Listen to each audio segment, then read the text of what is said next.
Is going to be ESL One Hamburg, the first Dota 2 major in the coming fall season. So that's very exciting. And similarly to working with teams, that offers a potential third-party sponsor a diversified presence and multiple points of entry with access to different esports fan bases that, again, they overlap, but there's some interesting data from Twitch. There are these clouds showing overlaps in viewership, and one of the kind of notorious phenomena is that the League of Legends and the Dota 2 viewer base are actually shockingly disjoint. There's a lot more overlap between Dota 2 and CSGO, a game in a completely different genre, than there would be between two games ostensibly in the same genre in Dota 2 and League. So take that for what it's worth. Again, there are a lot of challenges for third-party sponsors evaluating this space.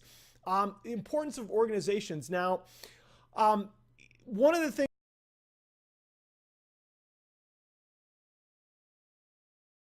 that I'll preface this with, when we started thinking about branding in economics and in marketing, there were a few papers in the late 80s, but most of that was going on in the 90s for a portion of the time that I was at Chicago in the 2000s.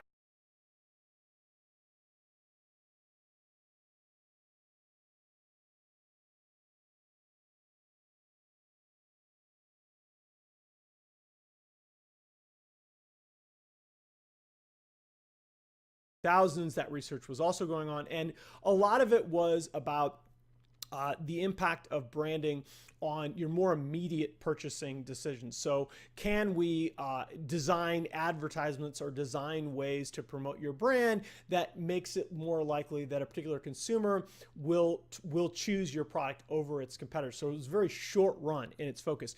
Increasingly, if you look at the more recent literature, brand equity is being viewed as a medium or long-term investment or phenomenon. It's not all about product choice. So I go back to in 2000, the Harvard Business Review published what they called a branding report card with 10 bullet points that you should look at to assess the strength of your brand. And even then,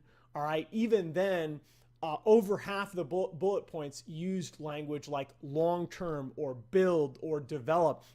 Very forward thinking and about brand equity or a brand identity being something that you develop on an ongoing basis rather than what kind of commercial can I run that'll make it more likely that somebody buys my product tomorrow after seeing it. All right.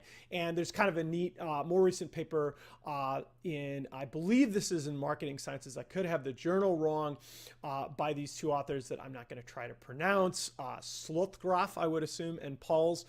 There, I just did it.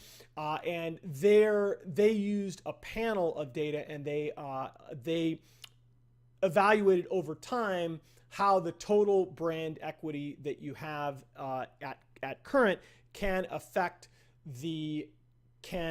interact with the efficacy of various marketing initiatives. And they found out that in the long run, a larger firm, it's possible to develop brand equity in a large firm in such a way that you not only have a more valuable brand, but that the future marketing actions that you take can be even more effective. So brand equity is a long-term phenomenon. Now, again, you bring back esports into the discussion, and investing in esports is tricky, not just because of the multiple points of entry, but because the decision horizons are very different. Esports moves very quickly. I've said, based on my own anecdotal experience, I think a year in most esports is like 4 years in most traditional sports. And so the landscape changes very quickly. Sponsors need to be a little bit more mobile. It's harder to develop those kinds of long-term relationships that you really think about when you build up a brand over time. It's a little easier if your product is like, it's a little easier for somebody like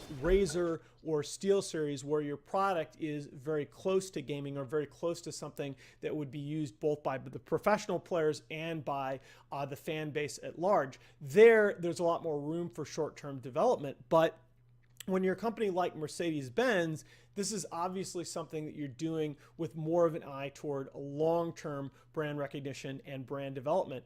Now, it's interesting.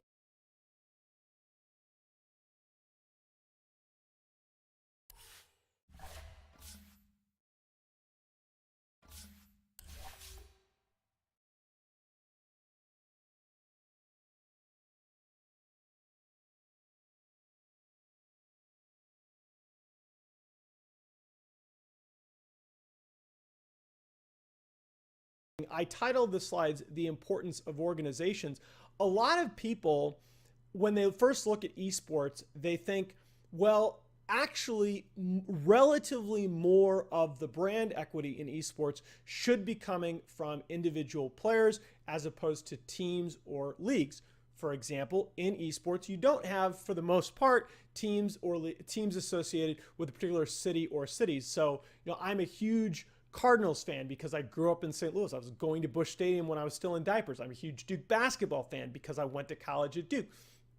By and large, there are collegiate esports is a thing, okay? ESWC and others are trying to run events with more a focus on countries as team identifiers, but for the most part, you don't have these auxiliary reasons that people become fans in esports, at least not yet, that you see in traditional sports. And you don't, for example, I'm a baseball fan because my dad took me to baseball games as a kid, all right?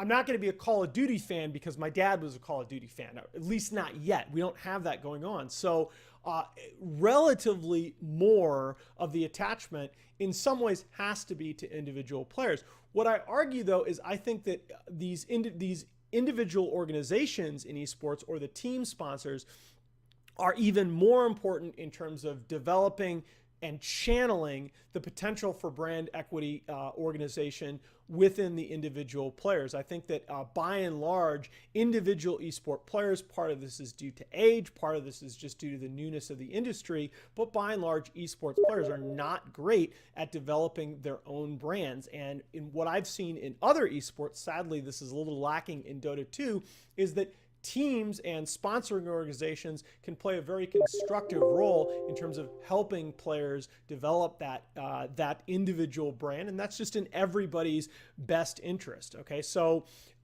they also offer a point of entry into multiple games or segments, as we mentioned on the previous slide. They offer, if you have a relationship with a team, this also applies to tournament organizers, you also have a lot better ability to take advantage of new titles or new opportunities as they become available. And again, I think the big thing is a team, a strong relationship with an organization can have a big impact on players taking actions that are compatible with developing their own brand equity potential in the long run.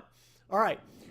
One thing that I think is very underrated rather about esports, people in esports, a lot of people are very worried about us somehow losing our identity to traditional sports or losing our identity as more mainstream sponsors come into the space. I actually don't think this is a concern at all. And part of it is I think there's a lot of people, they underestimate the reason that certain third-party sponsors are so eager to get into esports. And that's, in my own view, what is happening with cable television right now. There's a striking similarity to what was happening with newspapers around the late 80s and maybe throughout the early to mid 90s that I saw. About prior to that, you saw the number of new newspapers being created falling off dramatically, and it wasn't until the late 80s, early 90s that you saw this broad decline in daily circulations among paper newspapers that has continued to this day. You're starting to see the same thing. You see more and more economic reports about millennials, people in my generation and later, turning off their cable in favor of fee subscription-based service or Netflix. And to me, when you talk about the potential in esports, a lot of it is access to a